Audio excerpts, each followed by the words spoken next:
Hello everybody. हम set सी का economy वाला जो सेक्शन है वो डिस्कस करेंगे। इकोनॉमी के क्वेश्चन स्टार्ट होते हैं 81 से आगे। तो क्वेश्चन नंबर 81, इसमें क्या है, money multiplier in an economy increases. So first of all you must know money multiplier. Money multiplier क्या होता है कि आप जब भी कोई एक्शन लेते हो उससे मार्केट में पैसा इंक्रीज़ होता है और किस रेशो में इंक्रीज़ हो रहा है या डिक्रीज़ हो रहा है वो मनी मल्टीप्लायर पे डिपेंड करता है। तो आपने 12th की एनसीईआरटी में पढ़ा होगा कि बैंकिंग सिस्टम किस बात पे डिपेंड करता है। मान लीजिए बैंक के पास किसी 100 रुपीज़ का डिपॉजिट आया, तो बैंक की टोटल जो रिज़र्व रिक्वायरमेंट्स है SLR CRR मिला के वो मान लीजिए 10% है, यानी कि 10 रुपये बैंक को अपने पास ये रिज़र्व के उसके ब्लॉक हो गए। तो उसके पास अवेलेबल क्या है, 90 रुपीज़। 90 रुपीज़ का ये क्या करेगा आगे, 90 रुपीज़ का फिर से लोन दे सकता है मार्केट में। उसका 10% यानी कि 9 रुपीज़ फिर इसको अपने पास रखना है कि जिसको लोन दिया उसको मैक्सिमम रिक्वायरमेंट एट ए टाइम 9 रुपये की हो सकती है। तो बाकी का बचा हुआ 81 रुपीज़ फिर से मार्केट में दे सकता है। तो इस तरीके से 100 रुपये से ही वो काफ़ी सारा लोन दे देगा। तो दिस इज़ द मल्टीप्लायर। सो सीधा है इसका आंसर। ये कैश रिजर्व रेशो तो क्या है, पैसे को उल्टा ब्लॉक करेगा, तो उससे मनी मल्टीप्लायर तो घटेगा। SLR से भी पैसा ब्लॉक हो रहा है। बैंकिंग हैबिट ऑफ पीपल, कि लोगों की जो आदत है पैसा डिपॉजिट करने की, उससे मनी मल्टीप्लायर बढ़ रहा है। बैंक के पास पहले डिपॉजिट आना चाहिए ना, तभी तो मार्केट में लोन फ्लोट करेगा। सो बैंकिंग हैबिट ऑफ पीपल पे डिपेंड करेगा, और जितने लोग ज़्यादा इन्वेस्टमेंट करेंगे, ज़्यादा अपना कैश जो है डिपॉजिट करेंगे बैंक्स में, उतना ही मनी मल्टीप्लायर बढ़ेगा। वैसे एलिमिनेशन मेथड से भी आप कुछ A हटा सकते हो, B हटा दोगे, और D का भी कोई लेना देना नहीं है। पॉपुलेशन बढ़ने से क्या लेना देना मनी मल्टीप्लायर का। तो इसका आंसर है C। ठीक है, नेक्स्ट देखते हैं।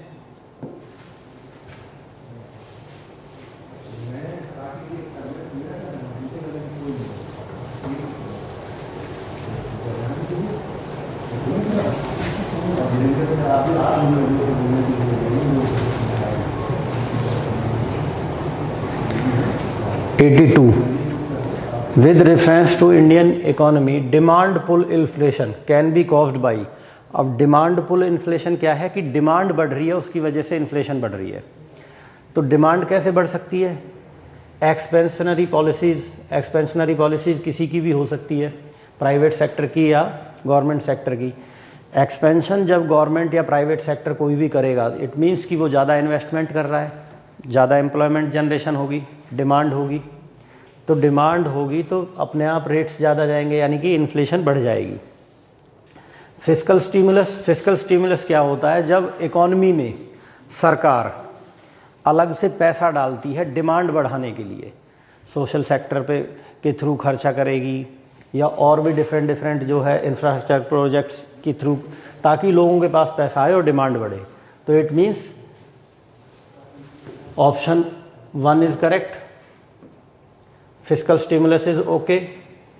इन्फ्लेशन इंडेक्सिंग वेजेस, इसका कोई लेना देना नहीं है। इन्फ्लेशन इंडेक्सिंग वेजेस क्या होता है कि इन्फ्लेशन के अकॉर्डिंग आपके वेजेस सेट हो रहे हैं। तो ये जो है इन्फ्लेशन की आउटकम है, ना कि इन्फ्लेशन का कारण।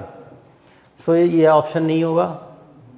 हायर परचेजिंग पावर, लोगों की परचेजिंग पावर कैपेसिटी बढ़ गई है। जैसे 2011 के इकोनॉमिक सर्वे में था कि लोगों की जो है परचेजिंग कैपेसिटी बढ़ गई थी, तो मिल्क प्रोडक्ट्स के रेट बढ़ गए थे। यानी कि option 1, 2 and 3 are correct.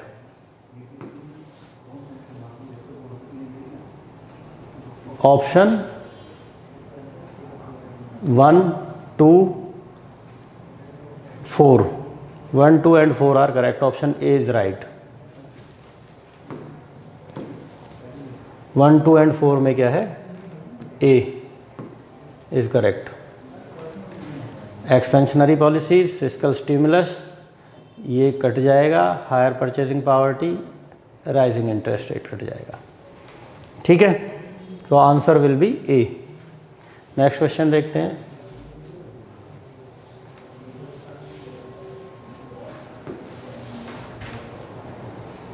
Question number 83।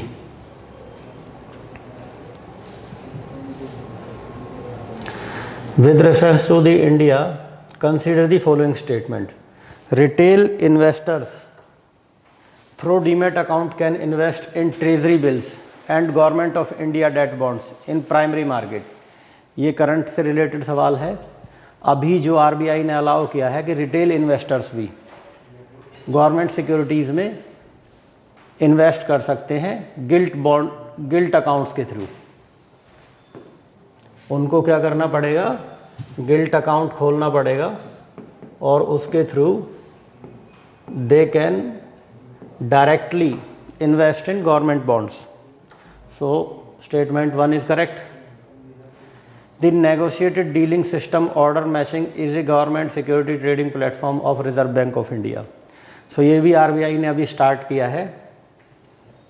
इसमें क्या है, इससे पहले टेलीफोन पे ये जो बुक की जाती थी, ट्रांजैक्शन की जाती थी, अभी ये जो इलेक्ट्रॉनिक प्लेटफॉर्म बेस हो गया है। तो this is also correct. Central depository services limited is jointly promoted by reserve Bank of India and Bombay stock exchange. ये CDSL जो है आरबीआई के द्वारा प्रमोट नहीं की जाती, it is promoted by BSE Bombay stock exchange and other promoters like other commercial banks SBI, HDFC etc. So option this is correct. Answer will be 1 and 2 only. Okay. Next question देखते हैं।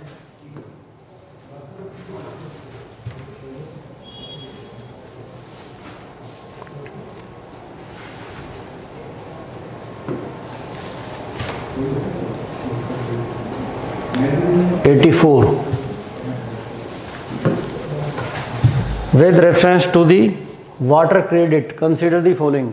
अब ये water credit क्या है, ये Gary white ने और Matt daemon ने एक water.org करके एक नॉन प्रॉफिट ऑर्गेनाइजेशन स्टार्ट करी है। उसमें क्या है, जो गरीब लोग हैं who are not able to get fresh water for drinking, उनको माइक्रो क्रेडिट देने के लिए ये ऑर्गेनाइजेशन स्टार्ट करी है। तो तीसरा तो वैसे ही कट गया।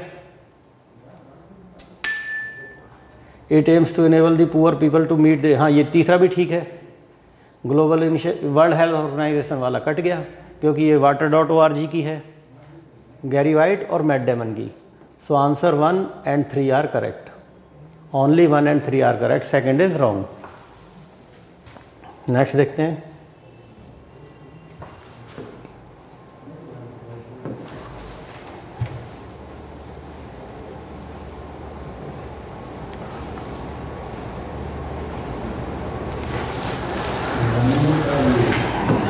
फिर से आरबीआई पे सवाल है, सीधा सवाल है आरबीआई के फंक्शंस पे। Lender of the last resort, हम फंक्शंस पढ़ते हैं ना आरबीआई के, तो lender of the last resort ये टिपिकल होता है बैंक्स के केस में। जिन बैंक्स की मान लीजिए कोई बुरी हालत आ जाती है, वो लोगों को पैसा रिपे करने की कंडीशन में नहीं होते हैं, तो वो आरबीआई के पास जाते हैं। So option providing liquidity to the banks for having temporary crisis, option 2 is correct, only 2 is correct. Okay, lender of the last resort का मतलब ही ये है कि जिन बैंकों को कहीं और से पैसा नहीं मिल रहा है और they are in their financial crisis, उनके क्राइसिस को मीट करने के लिए दे गो टू आरबीआई और आरबीआई उनकी हेल्प करता है। Option B is correct. Next देखते हैं।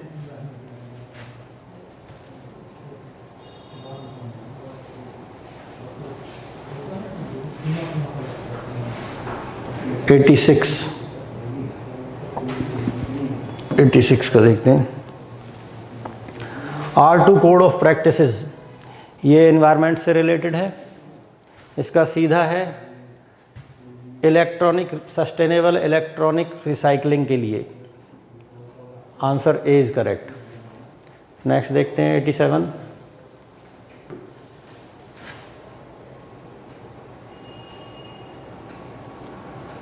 Y is there a concern about copper smelting? Copper smelting में कार्बन मोनोऑक्साइड रिलीज नहीं होता है। कॉपर स्मेल्टिंग में कार्बन मोनोऑक्साइड रिलीज ही नहीं होता है। इसमें क्या होता है, कैडमियम, मर्करी, आर्सेनिक, Hg ये रिलीज होते हैं, और and they mainly contaminate the ground water. Copper smelting में SO2 रिलीज होता है, बट मेनली हैवी मेटल्स होते हैं वो रिलीज होते हैं। तो वो आर्सेनिक, मर्करी, कैडमियम ये होते हैं। तो पहला ऑप्शन तो मोनोऑक्साइड वाला गलत है। Copper slag can cause leaching of some heavy metals into environment, ये ठीक है। और particularly in ground water, particularly in contaminate ground water, जिससे ब्लू बेबी सिंड्रोम हो जाता है Hg की एक्सेस से, ब्लू बेबी सिंड्रोम। थर्ड भी ठीक है, सल्फर डाइऑक्साइड रिलीज होता है। So only answer B, 2 and 3 are correct. Okay,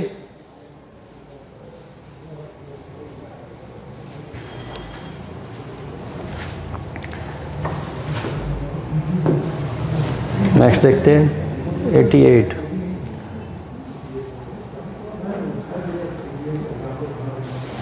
again science and take या फिर एनवायरनमेंट से रिलेटेड है। 88th question, furnace oil, reference to furnace oil consider the following statement. Furnace oil और fuel oil जो है, it is product of refineries, ये ठीक है, रिफाइनरीज का बाई प्रोडक्ट है। Some industries use it to generate power, ये भी ठीक है। It causes sulphur emissions into environment, ये भी ठीक है। So answer D is correct, answer D is correct. Okay, next है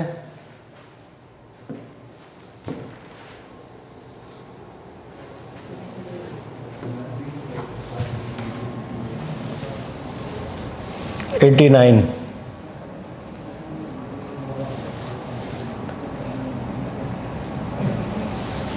what is blue carbon?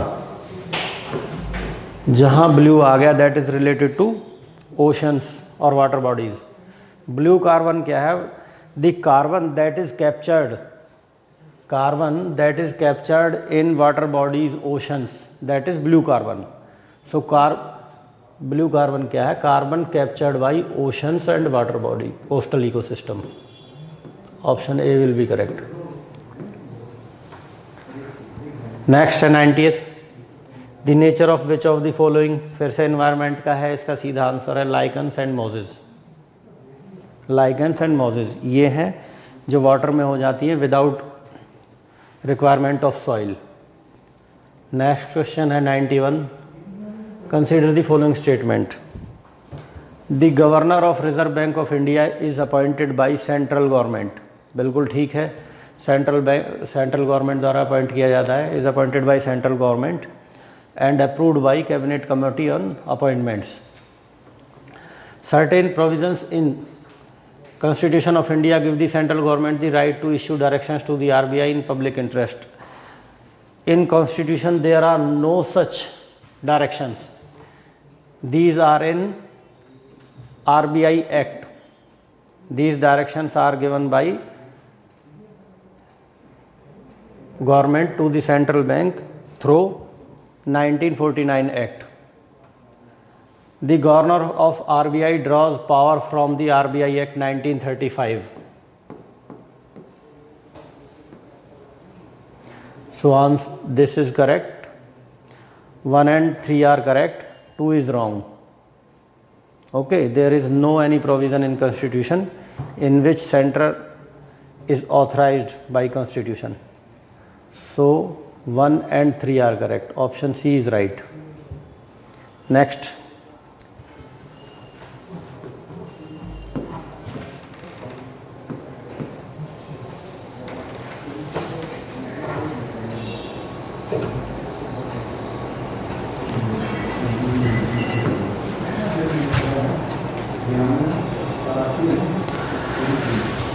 With reference to casual workers employed in India consider the following statements.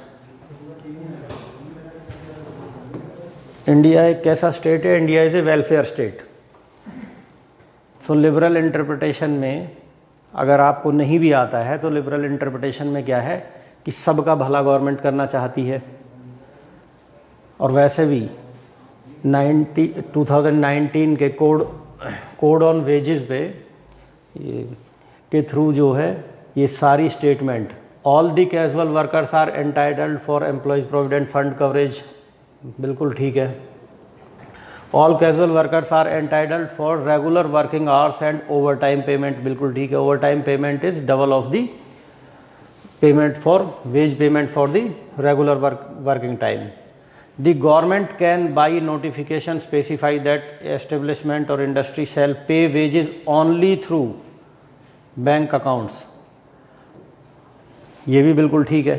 Government कभी भी can make it obligatory to pay through the bank accounts. अभी तो क्या है, अभी भी कोशिश गवर्नमेंट की ये है to curtail production of black money, और सभी को टैक्स नेट में लाने के लिए क्या है कि बैंक अकाउंट के थ्रू ही पे करना है। और गवर्नमेंट रिटर्न डायरेक्शन भी एनी टाइम दे सकती है, ठीक है। तो all the three statements are correct, all the three statements are correct. Next देखते हैं 93rd।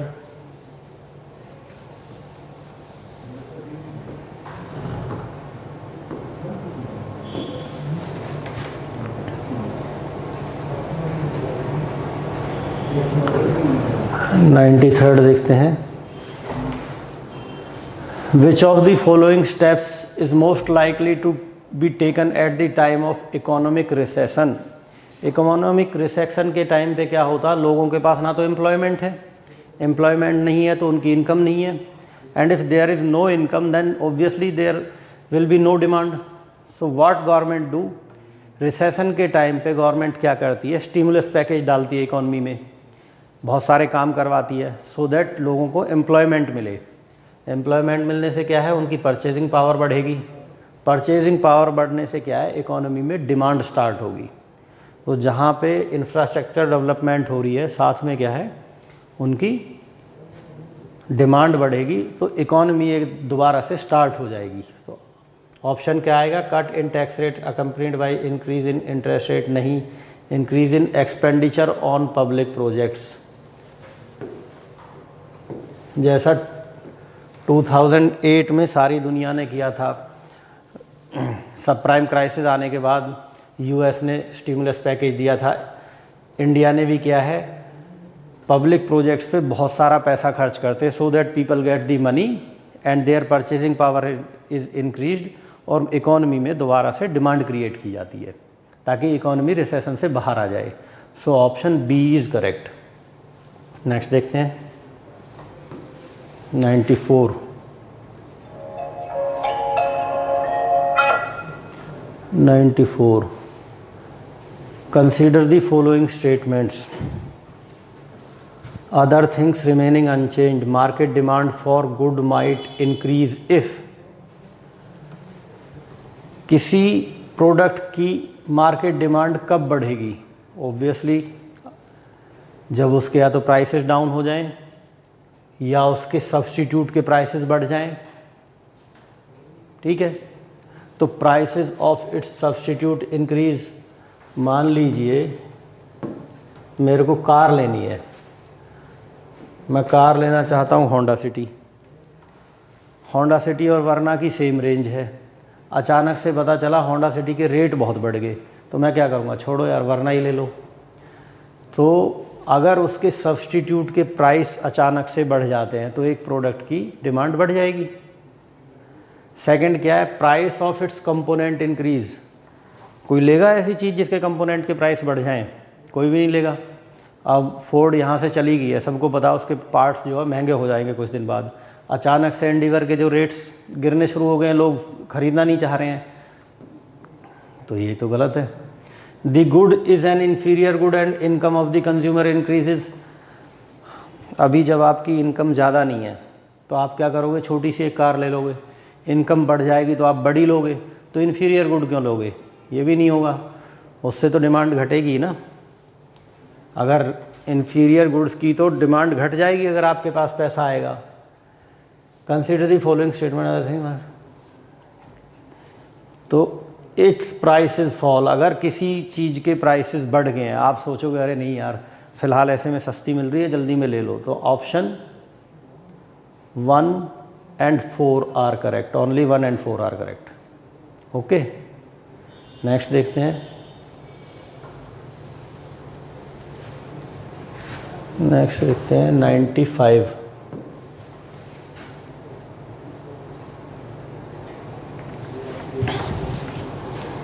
With reference to urban cooperative bank in India, consider the following statements.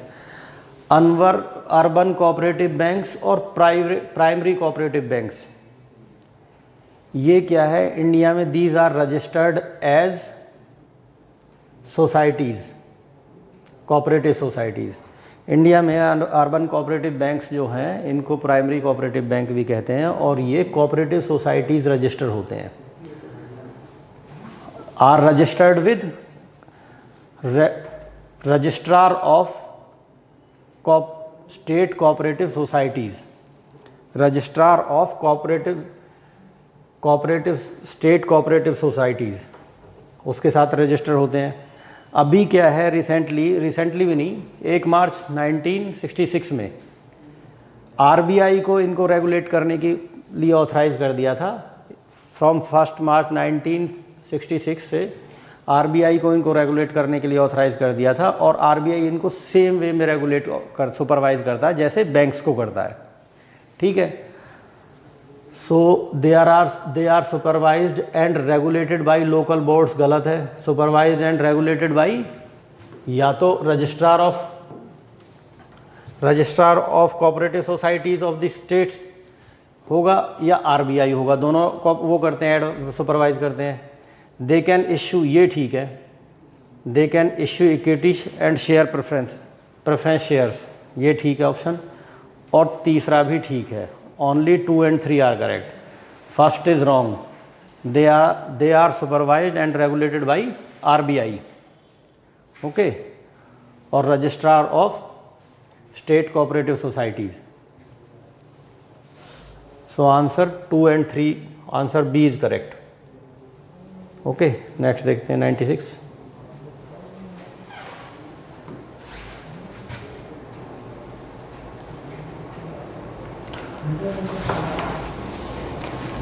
Indian government bond yields are influenced by which one of the following. So government bond obviously local conditions पे depend तो करेंगे ही। सबसे पहली बात तो RBI के actions पे depend करेंगे। आरबीआई डिसाइड करता है कि कितना इन पे कूपन रेट्स देना है, कितना इन पे इंटरेस्ट रेट देना है। तो ठीक है, तो इसका obvious answer is 2 is correct. अब ये है इन्फ्लेशन पे, इन्फ्लेशन से और शॉर्ट टर्म जो इंटरेस्ट रेट उस टाइम पे प्रेवलेंट होती हैं, उसी से डिसाइड किया जाता है कूपन रेट क्या देना है, कि बॉन्ड पे जो है एक फिक्स रिटर्न क्या देना है। सो इस पे भी डिपेंड करेगा, अगर तो इस पे भी डिपेंड करेगा। अब क्या है, 2 and 3 are correct. According to me अगर ऑप्शन 2 and 3 ओनली होता तो मेरे हिसाब से करेक्ट आंसर वही होता, लेकिन इस केस में क्या है, कोई भी 2 and 3 का ऑप्शन है नहीं। सो ऑल इनडायरेक्टली तो सारी इकोनॉमिक एक्टिविटीज़ जो है किसी ना किसी से रिलेटेड रहती हैं। अब जो ग्लोबल इकोनॉमी की हम बात करते हैं, ग्लोबलाइजेशन के टाइम पे यूएस में सब प्राइम क्राइसिस आया तो इंडिया में भी आ गया। तो अगर सारी इकोनॉमीज़ आपस में कनेक्टेड हैं, तो अगर फेडरल बैंक जो है यूएस का फेडरल रिजर्व बैंक है उसका कोई एक्शन लेता उसका भी असर पड़ेगा। लेकिन अगर मान लीजिए केवल 2 and 3 ऑप्शन होता तो मैं 2 and 3 पे जाता, लेकिन अब बेस्ट अवेलेबल आंसर है डी। ओके, तो इसका आंसर होगा डी। ठीक है, नेक्स्ट देखते हैं।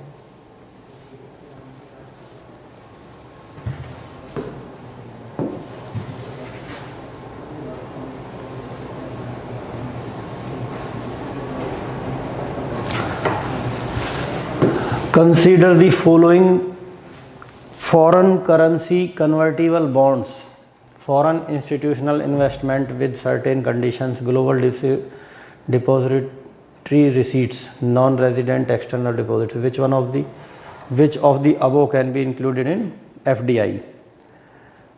सो FDI में फर्स्ट ऑफ ऑल ये तो बिल्कुल क्लियर है, होता ही है। और ये डिपॉजिट्स हैं, ये तो इंडिविजुअल के डिपॉजिट्स हैं, any time they can take. So ये बिल्कुल नहीं है। अब बात आती है, कन्फ्यूज़न आता है फॉरेन करेंसी कन्वर्टिबल बॉन्ड्स में और GDRs में। ओके, सो उसने दिया विच कैन बी इंक्लूडेड।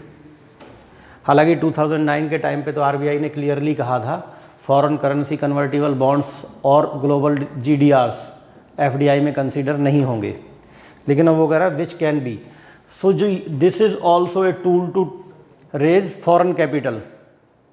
जो फॉरेन करेंसी कन्वर्टिबल बॉन्ड है, इसमें भी क्या है, फॉरेन कैपिटल, किसी कंपनी को क्या है बाहर से कुछ वो पैसा चाहिए होता है तो वो अपने कन्वर्ट बॉन्ड्स इश्यू करती है। और इनकी कंडीशन होती है या तो एक ये जो है, या तो एक डिसाइडेड रेट पे बाद में इनको रिडीम कर दिया जाएगा, otherwise these can be converted in stocks also. तो इसको भी FDI में कंसीडर किया ही जा सकता है। ग्लोबल डिपॉजिटरी रिसीट्स भी क्या है, वो भी बाहर की मार्केट, बैंक्स क्या है अपने पास बहुत सारे जैसे शेयर्स हैं उनके पास, और वो किसी दूसरे कंट्री में लोगों को कुछ सर्टिफिकेट्स इशू करते हैं। दीज आर डेरिवेटिव ऑफ दो शेयर्स, तो these can also be considered as FDI, because ultimately तो क्या है, वो पैसा उन्हीं के बेस पे रेज करने हैं जो उनके पास शेयर्स हैं। सो answer 1, 2 and 3 can be considered in FDI। ये बिल्कुल क्लियर नहीं है, ये बिल्कुल क्लियर है। बाकी दो में क्या है, इनडायरेक्टली रिलेटेड है। So now days these also can be considered in FDI। Okay, next देखते हैं 98।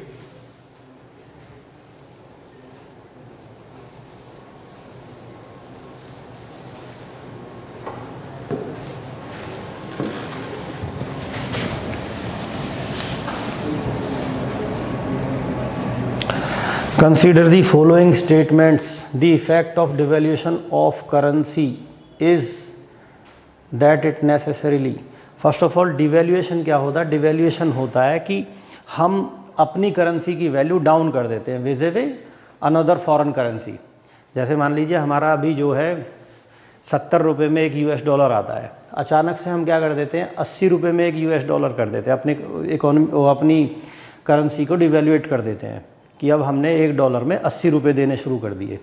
उससे होगा क्या, उससे ये होगा, मान लीजिए एक हमारे एक्सपोर्टर हैं, यहाँ पे वो साइकिल बनाते हैं। वो साइकिल क्या है, उसने 600 रुपये में बनाई, 600 रुपये में बनाई और US में $10 में बेच दी। $10 के उसे कितने पैसे मिले, उसकी यहाँ इन्वेस्टमेंट थी 600 रुपीज़। ओके, अब US में उसने $10 में बेची, $10 का कितना मिल रहा है उसको अभी 700 रुपया, मान लीजिए 70 के रेट से है। अभी जो हमारी करेंसी की वैल्यू है US के डॉलर के मुकाबले 70 रुपये है, तो उसको 700 रुपये मिल रहे हैं, तो 100 रुपये प्रॉफिट हो रहा है। अचानक से इंडिया ने क्या किया, अपनी करेंसी को डिवैल्यूएट कर दिया रुपये को, यानी कि अब जो है डॉलर जो है 80 रुपये का कर दिया। अब डॉलर कर दिया, पहले था 70 का, अब कर दिया 80 रुपये का। तो होगा क्या, साइकिल अभी भी 600 रुपये की बन रही है इंडिया में, उसने US में बेची, US को तो कोई लेना देना नहीं है कि हमने अपनी करेंसी के साथ क्या किया है, वहाँ पे साइकिल अभी भी $10 की जा रही है। लेकिन $10 के मुकाबले अब हमारे एक्सपोर्टर को कितना मिल रहा है, 800 रुपया मिल रहा है। उसको प्रॉफिट कितना हो गया, 200 रुपये का। इससे क्या हो गया, हमारे एक्सपोर्ट्स को बूस्ट मिलेगा। ओके, सो जब करेंसी डिवेल्यूएट करते हैं तो हमारे एक्सपोर्टर्स को फ़ायदा मिलता है। इसीलिए इनमें कुछ दिन पहले काफ़ी इशू था चाइना और US के बीच में, और US ने क्लियरली बोला था कि आप अपनी करेंसी को, चाइना को बोला था कि करेंसी को रिवैल्यूएट कीजिए। उन्होंने करेंसी जो है, उनकी करेंसी काफ़ी डिवेल्यूटेड है ऑलरेडी, तो इसलिए वहाँ पे एक्सपोर्टर्स को फ़ायदा होता है। तो it improves the competitiveness of domestic exports in foreign markets. ठीक है, सेकंड आता है increases the foreign value of domestic currency. Obviously कैसे, ये तो बिल्कुल उल्टा है, उल्टा घट रही है वैल्यू, ये तो ठीक नहीं है। Improves the trade balance, trade balance का भी कोई लेना देना नहीं है इससे। डायरेक्टली तो कोई लेना देना है नहीं, अभी भी जितना वो कमा के ले जा रहे हैं अपनी करेंसी में वो ले जा रहे हैं, हमारा जितना आ रहा है हमारा आ रहा है, तो ये भी डायरेक्टली रिलेटेड नहीं है। So only one is correct. ठीक है, डिवैल्यूएशन से क्या है, हमारे एक्सपोर्ट्स बढ़ जाते हैं। So option A is correct. Okay, ठीक है, नेक्स्ट देखते हैं।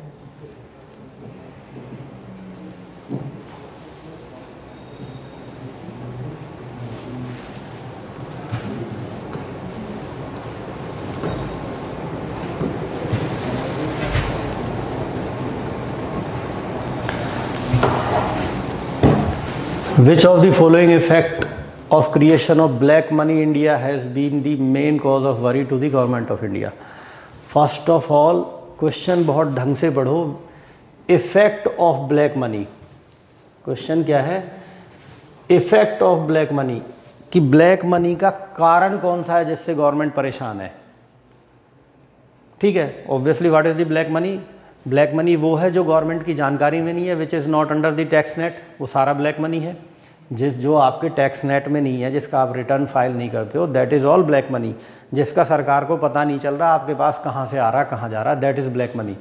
नुकसान क्या होता है ब्लैक मनी का, फर्स्ट एक तो क्या है कि ये इन्फ्लेशनरी होता है, मार्केट में गवर्नमेंट को पता नहीं है इतना पैसा है और पैसा होता है, so this is inflationary. Second क्या है, सबसे बड़ा नुकसान सरकार को क्या है कि जो उसको टैक्स मिलना चाहिए उस पर नहीं मिल रहा है, तो गवर्नमेंट का नुकसान तो टैक्स का हो रहा है। ओके, तो इसका आंसर होगा डी। रिसेंटली क्या होता था, ये जो है ये ब्लैक मनी जनरेट कर रही है, ये चीज़ें ये ब्लैक मनी जनरेट कर रही हैं, ये भी एक तरीका है ब्लैक मनी को जनरेट करने का और फॉरेन बैंक्स में स्टैश करने का, कि यहाँ पे लोग क्या है, यहाँ पे लोग सोसाइटीज़ और ये रियल एस्टेट में पैसा लगाते हैं, लोगों से पैसा लेते हैं, वो पैसा जो है फॉरेन बैंक्स में रख देते हैं, वो बैंक इनको क्रेडिट कार्ड दे देते हैं, तो इस तरीके से जो है ये अपना पैसा बाहर बचा के ले जाते हैं और वो ब्लैक मनी रह जाता है। तो this is the creation of black money and this is the loss to the government. जो कंसर्न जो सरकार का था उसको नुकसान क्या हो रहा था, इफेक्ट क्या था ब्लैक मनी का, इसका इफेक्ट जो है ये था। So answer is D.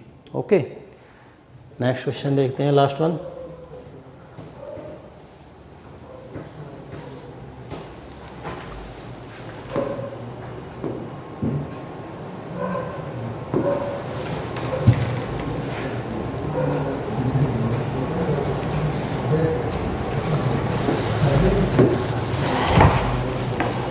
Which of the following is likely to be the most inflationary in its effects? Most inflationary, आपने पढ़ा होगा मोस्ट इन्फ्लेशनरी क्या है, कि सरकार अगर अपना रेवेन्यू एक्सपेंडिचर बढ़ा देती है, that is considered as the most inflationary. क्यों, क्योंकि वो उतना कमा नहीं रही है और नॉन प्रोडक्टिव एक्टिविटीज़ पे अपने खर्चे बढ़ा देती है। सो जो creation of new money to finance budget deficit है ना, इसको कहते थे पहले, इसको बोलते थे पहले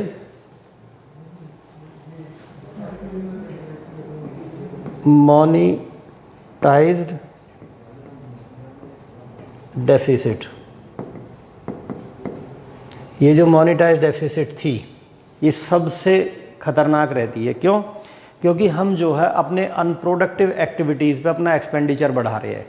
these are the revenue expenditures, जो हमारे ऐसे एक्सपेंडिचर जिनसे हम कुछ भी प्रोडक्टिव नहीं कर रहे हैं और उन पे खर्चा बढ़ रहा है और उन पे पैसा खर्च कर रहे हैं, तो ये जो है मोस्ट इन्फ्लेशनरी होता है।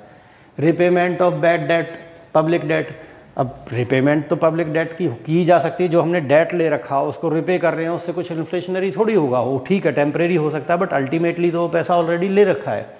Borrowing from the public to finance, वो पैसा भी ऑलरेडी पब्लिक के पास है जो हम पब्लिक से ले रहे हैं, यानी कि वो पैसा तो इकोनॉमी में है, तो वो ठीक, उससे तो कोई इन्फ्लेशन नहीं बढ़ेगी। Borrowing from the banks to finance budget deficit, वो पैसा भी इकोनॉमी में है।